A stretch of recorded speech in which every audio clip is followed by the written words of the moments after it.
Cheguei! Dica de imposto de renda de número 15.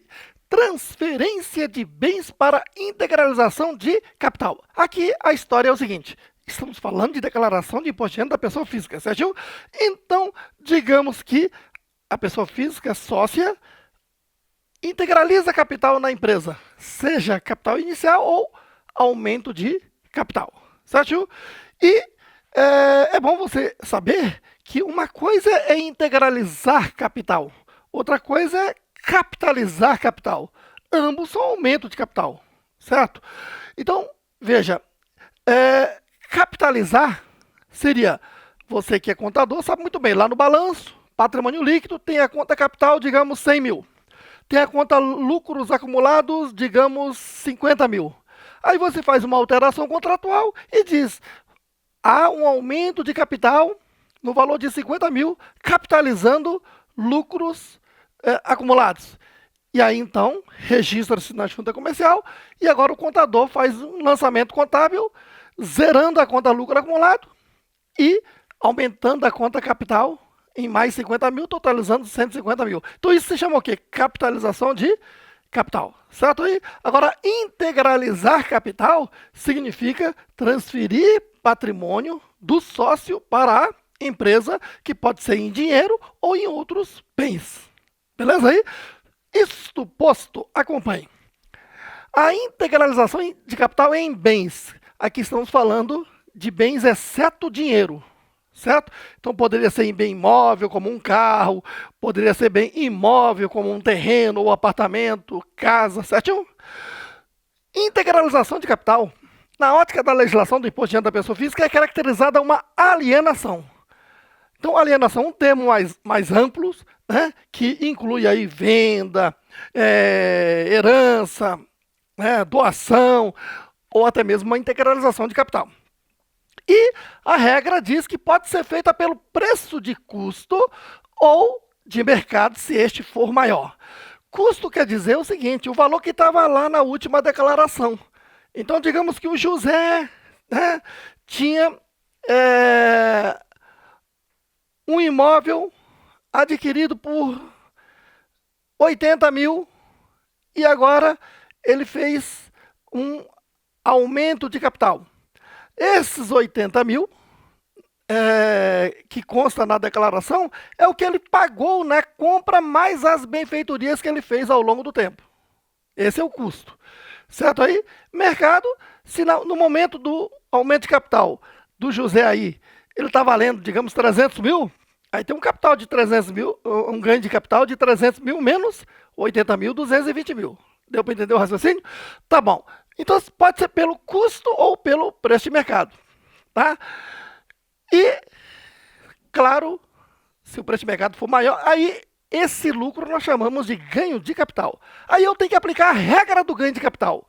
A regra do ganho de capital diz que ele incide, como regra geral, o imposto de renda pela alíquota progressiva, ou seja, pela tabela progressiva. A tabela progressiva é aquela que está em vigor desde 2017, que diz assim, ó, digamos que o ganho de capital aqui seja de 50 milhões. Como é que eu tributo? Aplicando a tabela progressiva, desses 50 milhões até 5 milhões vai incidir 15%, que é a alíquota mínima, certinho? E acima de 5 milhões até 10 milhões vai incidir 17,5%. E acima de 10 milhões até 30 milhões vai incidir 20%. E acima de 20 milhões, no caso até 50 milhões, essa fatia vai incidir 22,5%, que é a alíquota máxima. Então a tabela é progressiva, ou seja, tributa-se em fatias, certinho? Muito bem. Agora, a lei do imposto de renda diz que o ganho de capital tem isenção quando o valor da alienação for até 35 mil. Então, a alienação de até 35 mil, o ganho de capital é isento. Certinho? Beleza. Agora, acompanhe. Digamos que aqui no mês de janeiro ocorreu a integralização de capital em bem. Digamos que uma casa foi integralizada por um sócio. Caracteriza que houve alienação. E como se sabe que foi feita por valor de mercado que é maior, então tem um lucro, um ganho de capital. Então você está obrigado a baixar o GCAP daquele ano calendário e o GCAP vai te dar um DARF para você recolher o imposto de renda até o último dia útil do mês seguinte, certinho? Vamos para o exemplo. Ó. Aqui nós temos dois sócios, os meus amigos Juliano e Jairo. Esses caras são donos de um restaurante e pizzaria famosíssimo aqui, né, de Brasília, muito querido. E digamos que eles tinham aberto a empresa lá atrás, por 100 mil reais cada, certo? E para ficar fácil, é uma sociedade limitada, então 100 mil reais, a cota de R$ 1, totalizando 100 mil para cada. 200 mil capital social da empresa, certo? Bom, e aí então, como é que está a declaração dessas duas pessoas? Acompanhe. Antes do aumento de capital. Na declaração de ajuste anual do Juliano, no ano de 2000x2, então raciocínio, você sabe que existe o ano calendário, que é o ano 1, e o exercício financeiro, que é o ano 2, ano da declaração. Se ele está declarando em 2000x2, o ano calendário é lá atrás, 2000x1. Certinho? Tá bom. E aí, exatamente aqui em janeiro de x1, eles fizeram um aumento de capital. Tá. E como é que fica a declaração, então? A declaração antes do aumento de capital está assim, ó. No ano calendário, x1, nós temos a posição final e o inicial. O inicial é o ano anterior ao do ano calendário, não é isso? Então, vamos lá. Ele tinha aqui o Juliano tinha uma casa de 400 mil reais em 31 de dezembro de x0. E aqui em janeiro de x1 ele vai utilizar para aumento de capital. Ele tinha cota de capital do restaurante Pizzaria Ígulos de 100 mil reais. E sempre aqui na discriminação tem que informar três coisas importantes. Ó, o CNPJ da empresa, cotas, quantas cotas, né? Se é uma sociedade limitada, cotas. Daí cotas de capital ou quinhão de capital. Para limitada. Se for SA, aí seriam ações. E o valor da cota, certo? Digamos, R$ 1 no caso. Bom, isso tem que informar na discriminação, já está informado. Essa é a posição do sócio Juliano. Já do sócio Jairo, no ano 2000x2, na declaração de bens e direitos, ele tem cota de capital, os mesmos 100 mil, ele também discriminou o CNPJ, cotas e o valor, né, da cota. Tá, essa é a posição anterior, a posição em 31 de dezembro de x1, que é antes. Tá? Agora o X da questão. Aumento de capital. O sócio Juliano aumentou o capital por meio do seu imóvel, que na declaração está constando lá por 400 mil, como você vê. Só que ele comprou lá atrás, fez benfeitorias e hoje ele está valendo 500 mil reais, que é o preço de mercado. Aí ele está fazendo o aumento de capital, integralizando 500 mil em bem imóvel, que é uma alienação no caso. E já o sócio Jairo integralizou em dinheiro 500 mil. Como é que eu declaro esse aumento de capital? Vamos lá. No caso do sócio Juliano, aquela casa de 400 mil, aqui em janeiro x1, utilizou para aumento de capital, ou seja, transferiu para a pessoa jurídica. Então não está mais na sua declaração e o saldo final aqui zerou. Eu vou dar baixa deste bem e na discriminação eu vou dizer, né, que houve a utilização deste imóvel para aumento, né, para integralizar aumento de capital no valor de 500 mil reais dividido em cotas de R$ 1 cada. Pronto, ele discriminou, certo? Aqui. E vai discriminar aqui também, ó, cotas de capital. Quanto que era? 100 mil. Aumentou mais 500, o saldo final é quanto? 600 mil. Só que aqui ele vai discriminar que o CNPJ do restaurante e pizzaria Ígulos, né, cotas de capital, 500 mil cotas, de R$ 1 cada. Pronto.